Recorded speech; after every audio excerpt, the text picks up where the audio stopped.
Shut the fuck. Shut. Did I say no? Oh shit. Say it again. Say something else. Oh, say something else. What's going on, Falcons fans? Logan here. Welcome back to Res Up Rundown, and if you're new here, welcome. Man, oh man, do we have something to talk about for today with the Dolphins and the 49ers and the Eagles all trading spots in the draft. The 4th overall pick is not looking like it's just guaranteed to be for the Atlanta Falcons, but it is also not that impossible that the Atlanta Falcons stay put at pick number 4. Trading up is definitely not going to happen for us. The 49ers got their spot at number 3, the Jets are going to stay put at 2 to get Zach Wilson, and the Jags are going to get Trevor Lawrence at 1. So I definitely don't see trading up as an option. It's either get a quarterback at 4 or maybe a non-quarterback at 4 or trade down in the draft. What are the Falcons going to do? In this episode, we're going to talk about how both of that could be possible, and I'll go over the signs on why both of them could happen, and then I'll go over what I think will happen starting right now. So first, we'll go over why the Atlanta Falcons should trade down in the draft. Then we'll go over why the Atlanta Falcons should get a quarterback at number 4. And then we'll go over why the Atlanta Falcons should get a non-quarterback at pick number 4. So let's talk about why the Atlanta Falcons should trade down. And to be honest with you, if you've seen my Twitter, if you've seen my YouTube videos, Dirty Bird Discussions podcast episodes, you'll realize that I never really talked that much about trading down. In fact, I believe there was one tweet where I said, it's actually not even a bad idea. Like, I personally would want to see a quarterback at pick number 4, but I would not necessarily be opposed to trading down. And with all these crazy moves with the Dolphins and the 49ers, the Eagles, and the Matt Ryan reconstructed contract, I am definitely starting to open my mind a lot more to trading down. And do I personally want to see a quarterback at pick number 4 a little more? Yes, but here's why a trade down would also make a lot of sense here.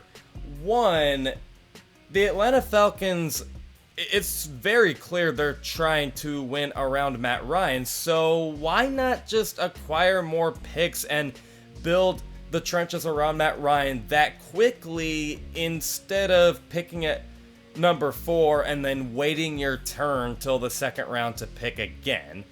I would totally understand trading down just to acquire as many picks as you can, because Matt Ryan's going to be in his late 30s.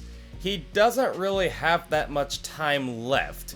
You can't really take your sweet time here if you want to win with Matt Ryan in the future. So I definitely would understand trading down because you want to go as fast as you can to build a super team. Judging by how quickly NFL teams can turn around these days, it's actually not that impossible that a trade down, we could actually see a big improvement year 1 with Arthur Smith and Terry Fontenot. Now, do I think it would be a playoff team in year 1? No, but I think you'd see improvement from 2020. And then, judging by how quickly frickin' year 2s go with, new coaches and new players, like we saw the Dolphins in year 2 with their new head coach, they were basically a playoff team. The Cardinals year 2 with Kyler Murray and Cliff Kingsbury, they basically were a playoff team. So if you traded down and got as many players as you could, it's not that impossible to say that in year 2 or 3 we could see a playoff team for the Falcons. But year 1, we definitely still could see a lot of improvement.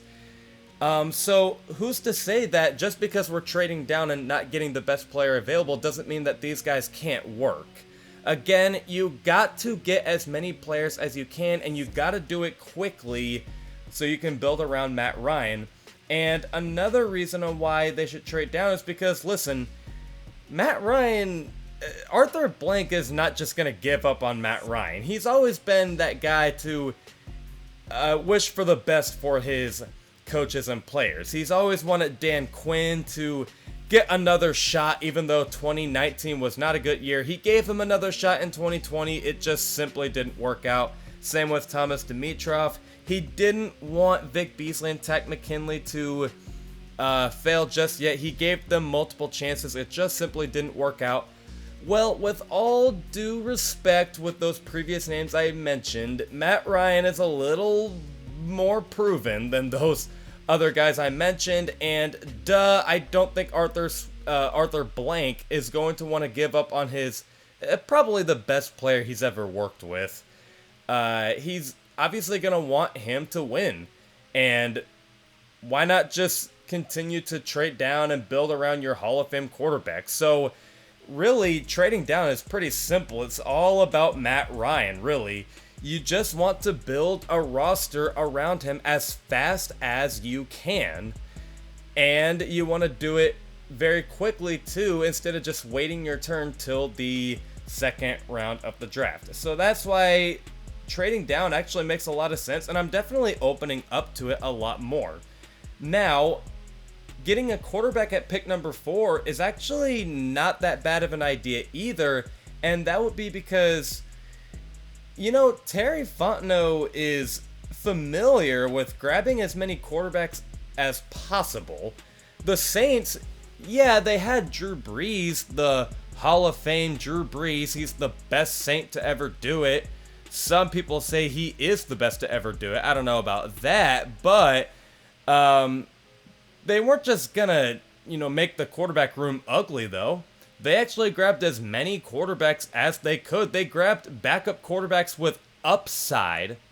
They grabbed Taysom Hill in the 2017 draft, I want to say, and then they got Jameis Winston. You might think they're not going to play. They're going to sit behind Drew Brees. Yeah, but at least you got upside just in case Drew Brees goes down. And very clearly, Drew Brees wasn't, no offense to the Saints, but actually I do mean offense to the Saints because I don't like them, but Drew Brees just didn't have it in him anymore. I understand they wanted to build around him, but they also were just like, just in case Drew Brees doesn't work out, we got to have backup quarterbacks with upside, because if Drew Brees isn't going to work, nothing's going to work. And you got Justin Fields and Trey Lance in case something happens to Matt Ryan, if he gets injured, or if in his late 30s he kind of ends up like Drew Brees. And I know Drew Brees was in his 40s, but near 40s for Matt Ryan. Maybe it doesn't work out, and at least your Super Bowl chances aren't totally done. You at least got a backup quarterback with upside. They let go of Kurt Benkert, so they didn't believe in him. Matt Schaub was not the answer. They haven't picked up a backup quarterback in free agency at all. It's not that hard to find a typical backup quarterback in free agency, like a boring Brian Hoyer. So it's kind of convincing. Like, are the Falcons interested in picking up Justin Fields or Trey Lance simply to just make sure if anything happens to Matt Ryan, our Super Bowl chances aren't done? Because if anything happens to Matt Ryan, our Super Bowl chances are done. So I definitely would understand. You want backup quarterbacks with upside, not just, boring Matt Schaubs, And also, Terry Fontenot does believe in best player available, and sorry, but the quarterbacks in the draft are the better players available than Micah Parsons. That might not be super agreeable, but that's just my opinion. And that is why I personally would kind of understand why the Falcons should get a quarterback at pick number 4. They're going to keep Matt Ryan, and just because you're getting a quarterback at pick number 4 doesn't necessarily mean you're rebuilding. You're just kind of building a super team around Matt Ryan.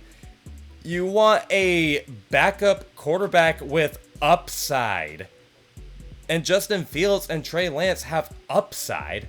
You don't really want Matt Ryan to go down, or if he just simply doesn't play like how he's supposed to, and then you're kind of screwed, So that is my stance on that. And then why would it make sense for the Falcons to get a non-quarterback at pick number 4?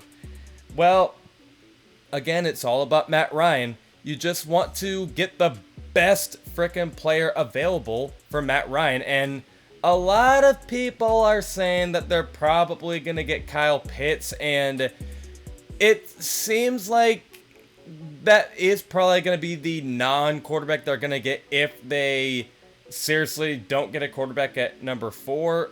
And you just want to build around him. You want to maybe get Penei Sewell to block for Matt Ryan. You want to get Kyle Pitts to throw to Matt Ryan, because I guess it sounds like they're not that high on Hayden Hurst.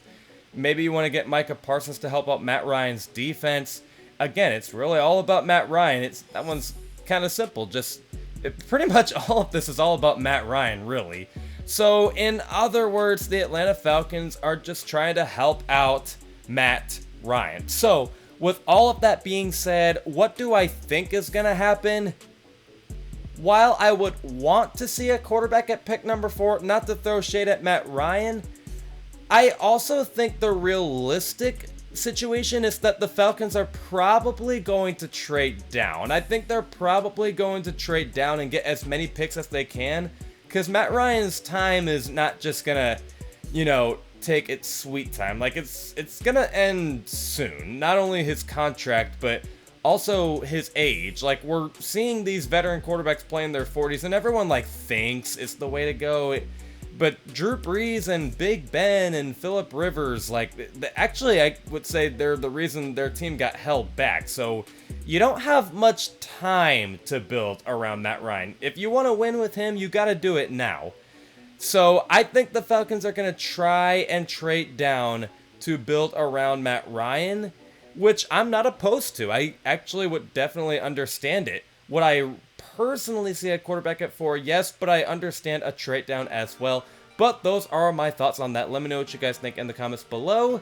And other than that, I will see you guys with a video this Tuesday at 11 o'clock a.m. Eastern. I'll see you guys with a podcast episode on SoundCloud, Dirty Bird Discussions, tomorrow at 12 o'clock p.m. Eastern. Love and appreciate you all for the support. And as always, rise up.